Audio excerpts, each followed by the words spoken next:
তুমি যখন চৌপাট্টির সমুদ্র তীরে বালির উপর হাঁটছিলে, তখন আরব সমুদ্রের পানিতে একটি লাল সূর্য আমার দিকে শেষবারের মতো তার রক্তিম দৃষ্টি ফেলেছিল, আর আমার সকল বাসনা তখন একটি অন্তিম ইচ্ছার মতো খেলা করছিল তোমার মুখমণ্ডলে, শরীরে, চোখের তারায়।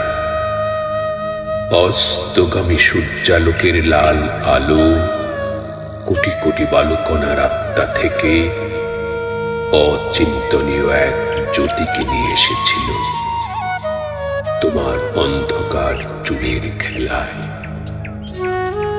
বাতাসে উঠছিল সেই চুল।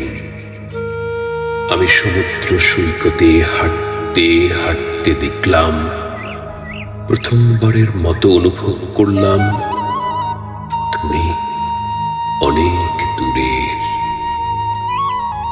জানলাম তোমার রক্ত মাংসের ভেতরে ক্রমাগত বেঁচে থাকার চেষ্টায় আমি একটি তীব্র চুম্বনের মতো প্রথিত হচ্ছি, আর তুমি সেই সন্ধ্যা লগ্নে চৌপাট্টির সমুদ্র সৈকতে অস্তগামী সূর্যের লাল আলোর মধ্য দিয়ে অনেক দূরের পৃথিবীতে চলে যাচ্ছ।